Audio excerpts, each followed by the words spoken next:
here. Look at they're eyeing us. Yeah, they're checking out their competition. Competition? Oh, he's running. Whoa! They'll come through. Whoa! Okay, Oh, they raced. Good job. There you go.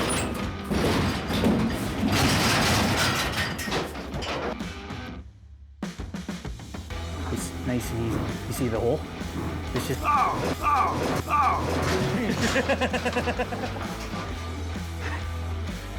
You guys are the worst. Hey, I'm Cory. I grew up in a small town, but since I was 8, all I ever wanted was to move to a big city and work as a TV news anchor in Minneapolis, Minnesota. Now, I'm 40-something, married with 3 little kids, and all I think about is moving back to a small town. Why? And where? And what do I really know about rural living? I was going to find out. Yeah, I've spent some time in North Dakota. So where are we at? So this is what we call our Southgate Ranch. This is where we run one of our biggest bison herds down here. Lived in a house in Fargo during college. Fargo gets made fun of a lot because of the famous movie and stuff, but this region is flourishing. Its population has doubled the past 30 years, and Fargo has completely revitalized its downtown. Never really been out west in North Dakota or on a bison ranch. Is it bison? Is it bison? Yep. Or is it buffalo? Or are they different? I don't know. You hear all those names being thrown around. It seems like they're the same woolly animal to me. Way back in history, and then all the way up into the Native American culture, it's still an interchangeable term. So that's why people use buffalo and bison, but the actual correct terminology is a bison. Bison. Glad I asked. The bison is an iconic American symbol representing the Old West, the largest mammal in North America, weighing more than 2,000 pounds and standing 6 feet tall. All power, all respect. That's what I tell people. Like, they respect you, you respect them, and you'll have a very good relationship raising them. Seems easy enough. Maybe not, but we're still going to try at Heartland Bison Ranch just outside of Rugby, North Dakota. Rugby's a town of 2,500 people just an hour south of Canada. It was founded in 1886 along the Great Northern Railway. Amtrak still stops through here every day. Agriculture is enormous, with this region being a top producer of wheat, barley, and sunflowers. And bison. So today we're just getting these bulls re-tagged, and then we're gonna send them out to grass with their new herd. This is Kevin Lear, and we're on his family's ranch. His parents, Lee and Rebecca, started Heartland Bison in 1996 with 10 bison calves. Today, they have 500 to 600 bison roaming 3,000 North Dakota acres, their natural habitat. The goal of today is to bring them in, have them go through the chute. This will be the last time they ever go into a chute, and then they'll live the rest of their life out on pasture. So we have to control these guys, tag them on their ear with the name tag, and then safely release them. This powerful 1,000-something pound beast. And that bull looked at him and threw his horn into the side of the tire and blew it up. I've also seen a herd bull jump that gate right there. Literally, 45 mile an hour top speed. 45 mile an hour? Yeah. They can run 45 miles an hour? Yeah, 35 to 45 miles an hour. Why is he telling me these stories before we go in there? Well, they can run faster, they weigh more, they're stronger, more athletic. What are we doing inside here? We just be nice and calm. Okay, nice and calm. Look at Kevin. So he's gonna push him. Oh! He's running. Here they come. Look at this. Whoa! They're coming back. That was not nice and calm. Whoa! So they're trapped. So we'll just peek up here, and then we'll give them a little talking to. There we go. Now they're in. Perfect. Perfect? So that went as planned? All right. Go ahead, you're fine now. That's incredible. Are you ready, boys? Whoa! Okay, Oh, they close it. raced. Good job. Okay, here's the situation. We have 2 bison in this small pen, and we need to split them up, and we need the one that is in the back to go first. There's one with a little goofy horn. We want him to go first. Okay. They don't like to be confined, huh? Yeah, that's why we try to be really quiet. Yeah. Yeah, really quiet and really relaxed. It's not like a dog where you can just grab a leash and guide him.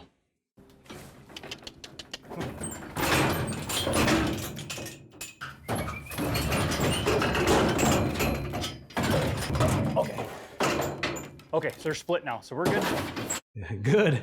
I don't know, but until these guys are tagged and out in the pasture and no one is injured, we're not good. We still need them to run through the chute. There you go. Go ahead. Good. Okay, so now we're catching him. Whoa. I mean, I've seen bison way off in a pasture a couple of times before, but never up close like this. That chute weighs 4,000 pounds, and they're like rocking it.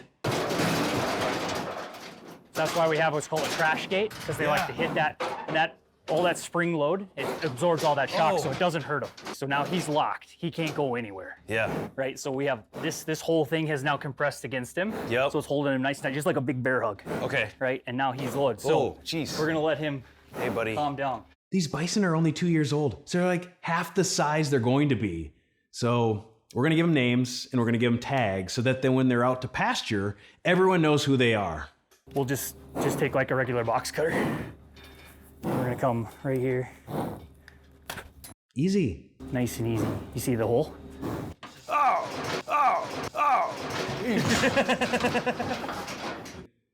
It hurt worse than it looked. So now we'll feel that out, and we'll feel where that hole's at, and we'll put that right in there, and then we'll pull it in. So now he's got one new earring. We got that, just like that. Okay, now he's good to go. Can I touch him? Yeah, right there. That's just like a big bumper. See? We're okay. We're okay. Bison are a great success story. Historians estimate there were 30 million in North America at one point until they were hunted near extinction. Conservation and commercial breeding like at Heartland Bison Ranch have helped the bison return strong.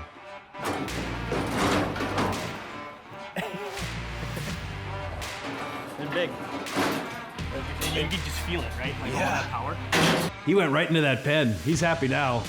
And he will be happy here at Heartland Bison Ranch. From birth to death, bison are raised to graze the land here in their natural North Dakota environment. Eventually, they'll go to market at a USDA processing facility in North Dakota.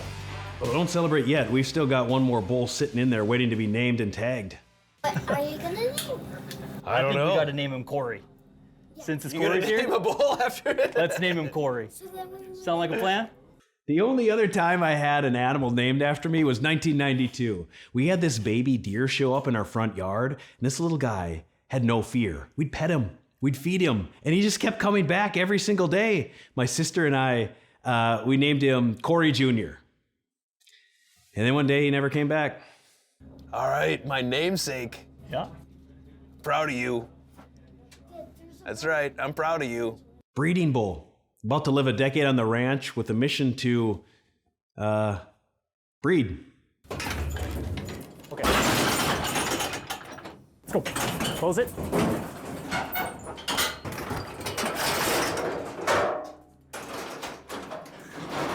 So yeah, when we work them in the chutes like this, we always stay to the side of them. Yep. You know, so like if they swing, it's real easy to get away from them. Okay, I think I'm ready now. So the boys said we got to name one after Cory. So in 2024, Cory's the guest. So, ready? Squeeze that sucker and pull it. Got him. Oh, You've officially tagged a buffalo. Good job. Heart racing? yeah. Okay. We did it. Well, Kevin did it. Kevin's been doing this his entire life, not because he has to, but because he wants to.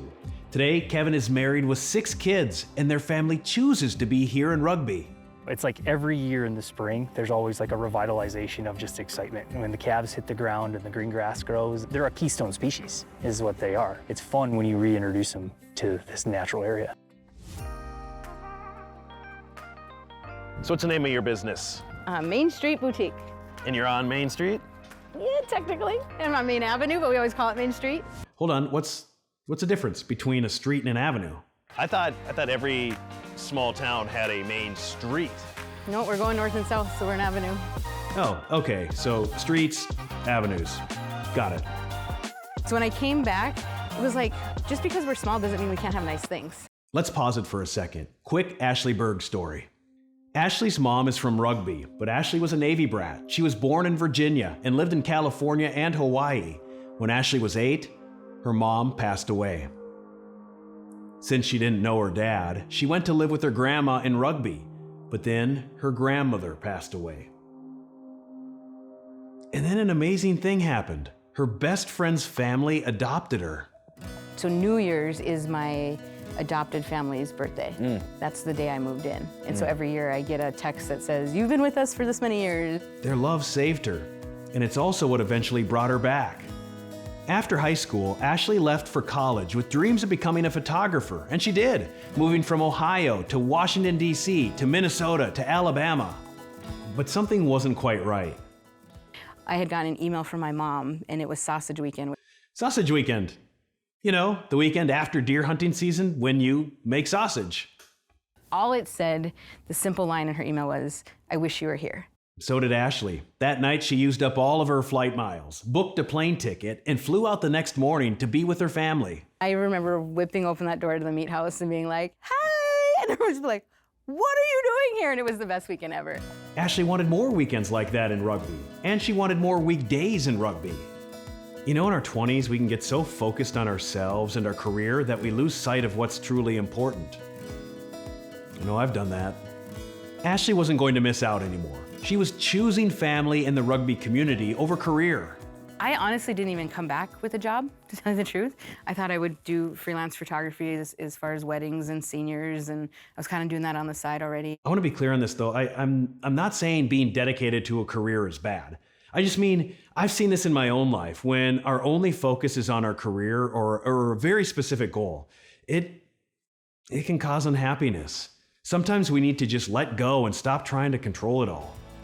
Like Ashley, she moved back home to Rugby and found a full-time job in her field as a photographer for the newspaper. And then she saw an opportunity.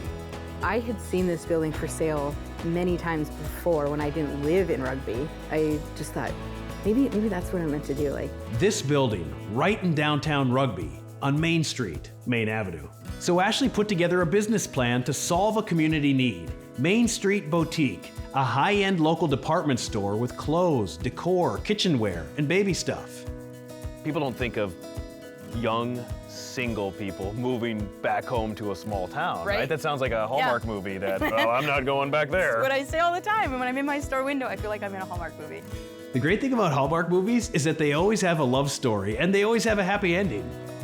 Same with Ashley. She moved home and found Joel. In 2016, the two were married. The end. No, actually, Ashley's story was just starting. I ran for county commissioner, won that in a write-in. You won in a write-in? Yep. She also served as the Rugby Chamber President, the Fire Auxiliary President, and is currently the Convention and Visitors Bureau President, and has added on to her business. So many people will say, "You're moving to Rugby, what are you gonna do there?" Like, I am busy all the time. There's always something to do. If nothing else, like there's nights where I'm like, I just wanna read a book, and I can't. Remember when Ashley said the thing about just because we're small doesn't mean we can't have nice things? Just because we're small doesn't mean we can't have nice things. This is what she meant. A couple of years ago, Ashley added cooking and wine classes to the top floor of Main Street Boutique. There are 3 reasons why we're here tonight, and 1 is my most favorite, is just getting people together. 2, you're gonna have an amazing meal, and 3, hopefully you learn something. Do I cook? I crockpot.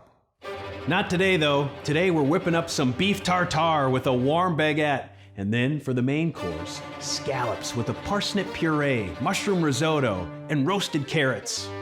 And I'm not sure what any of that is except for the carrots and the bread. You want to have a couple tries at it? I do. Right. It's sharp.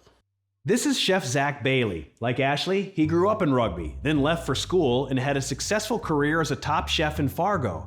He just moved back home to become the head chef at the hospital and lead cooking classes with Ashley. So you pinch it right here? Yep. Like that? And you hold it, cradle it, and then tuck your fingers back as you grab it. Who wants that one? You know why they're cheering. Low expectations for me. Drizzle some olive oil, pinch some salt, crack some pepper, throw them in the oven at 375. Okay, good luck, guys. Now, I've heard the words beef tartare before, but I'm not quite sure what it is. Beef tartare consists of beef tenderloin, pickles, shallots, and capers, and then you pickle some red onions. All right, this isn't the Cooking Network. Here's the recipe. So I turn this on, and that's this button.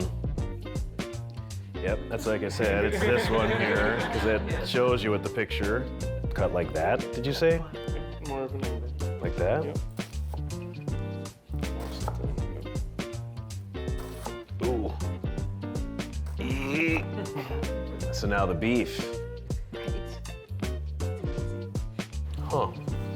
That's how you do it. Take this. That's how you do it. You want to check the bread? Yeah. See, we would have forgot. Oh.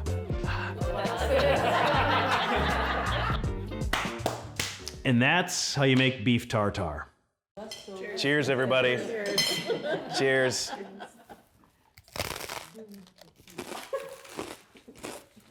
Whoever did that bread. Right on. Now to the main course. Scallops, which is an ocean thing, parsnip puree, like a creamed vegetable, mushroom risotto, and roasted carrots. Here I am helping cook it. I didn't even try with that one.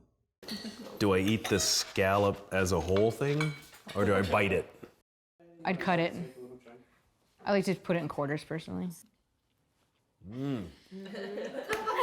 Guys, I wanted to make sure it was genuine. Here I'm we like, go. isn't it? It's amazing. let's go. You're like your new favorite meal. Isn't it? It's all of it. Who knew I had to come to North Dakota for seafood? Everything pairs so well. It's just exciting. It's not really about the food and wine. You know what I mean? It's about what the food and wine does. Cheers to Chef Zach. Cheers to Ashley. Woo! Cheers, everybody. That entire room was made up of different groups of people who had never met before. And by the end, we're laughing and toasting together. That's how they always are. Yeah. I've never had a bad cooking class yet. Never won. Nope. I think that bringing them together in a small way, like small group, helps. There was people in there that didn't know each other, and by next time when they see each other on the street, they're gonna give a little extra wave. That's what it's all about. Thank you. Yes. It was awesome. It was so much fun.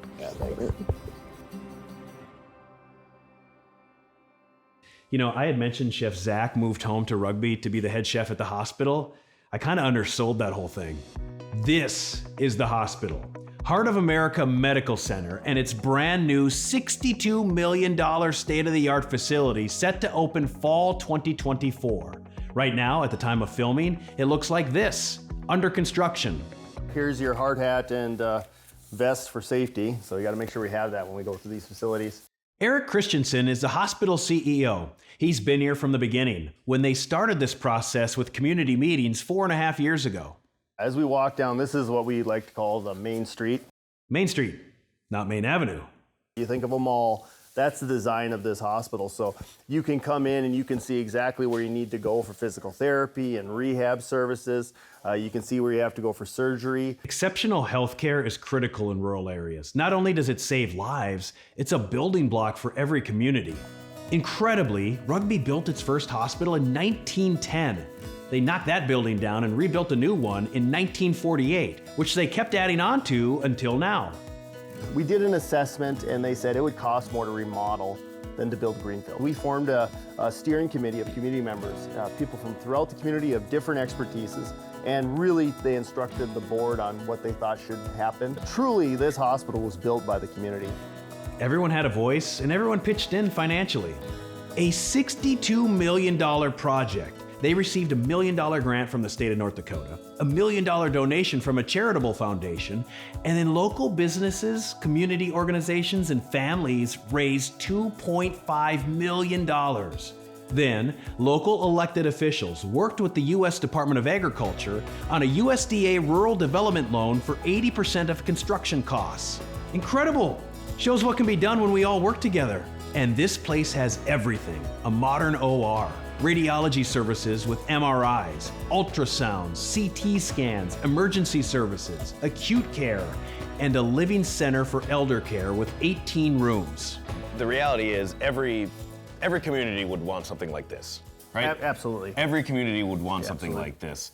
How did Rugby pull this off? The biggest thing was community buy-in. It is a lot of sweat and tears, honestly. It's not easy. Communication, planning, run a good business. Particularly important since this is an independently owned hospital, which you don't really see that much anymore. And actually, it's owned by an association of 22 area churches across denominations.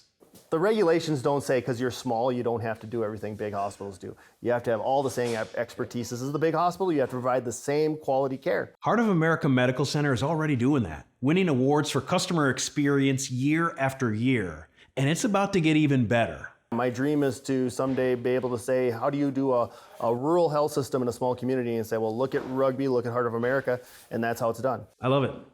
Love how the churches are living out their mission, teaming together to serve their community, which, I don't know, seems like a theme here. Like this, for nearly 100 years, Rugby has been known as the geographic center of North America.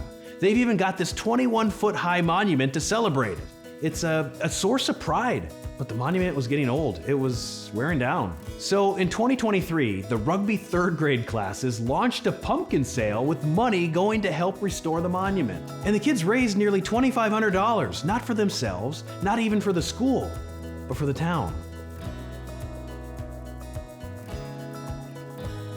I would say in the community itself, there's a real deep appreciation for quality education. Kevin's seen it from every angle. Besides ranching, Look at they're eyeing us. Yeah, they're checking out their competition. Kevin's also been a high school teacher, a coach, and is currently an elementary school principal. He's also a Rugby graduate. Hold on here.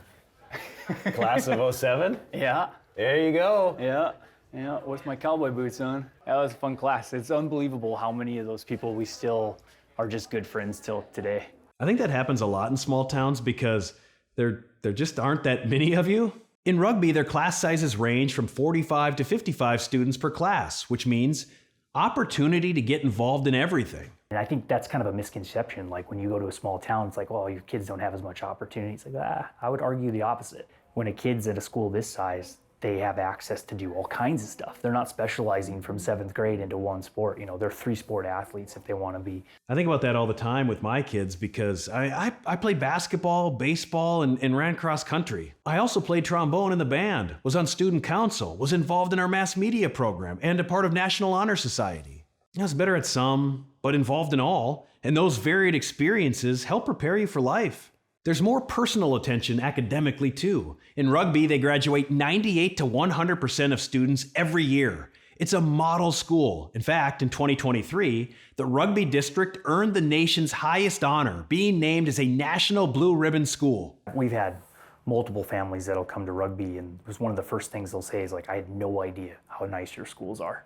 And it's like, yeah, well, we take a lot of pride as a community. In 2011, the Rugby community supported a bond referendum to renovate their junior and senior high school. That's right when Kevin graduated from college and came back to teach. It's also when he met Ann. What is it about Rugby recruiting? You I wind know, up- right? We're doing our best. Ann is from the city, sort of. She's from Bismarck, North Dakota, the state capital, which, along with Mandan, forms a metro area with about 135,000 people and growing. It's the second biggest city in North Dakota after Fargo. But you're a North Dakota gal. Did you know much about ranching? No. Nothing. Learned a lot. He always made fun of me when he first got married. I'd come home with like a bag of chips and A thing of bread instead of planning for a week. Living out Little in the things like- country, yeah. little things like that. Oh yeah, I know all about that. I grew up in the country, so when you went to town for the day, you were gone for the day. You had to pack for everything. School meals, sports, events, because it's not like you were swinging back home to pick up anything. There's something out here, in the country. Kevin and Ann's kids are free to explore. I mean, I love raising our kids in the rural. I never thought of it growing up. Our kids spend more time outside than inside on any given day, and regardless of weather. It's just go out and play, be in nature, do your thing. There's an innocence to all that. They're safe, in a great school district, learning responsibility. Isn't that Isn't that what all parents want for their kids? Could you see yourself anywhere else? Not every day is gonna be an Instagram moment. We're 24 hours from anywhere in the world, and we live in the geographical center of North America. So you can live here, have a wonderful life, and go anywhere you want. And then this is where you can put your head on your pillow and know that this is home.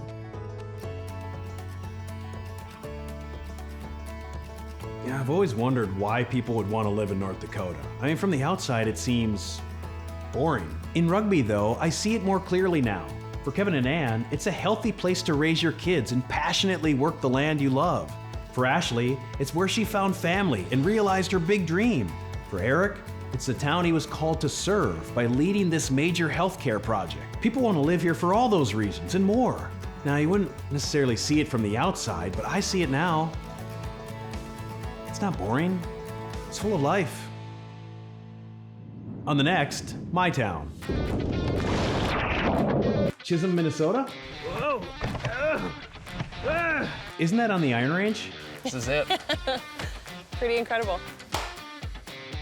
Okay,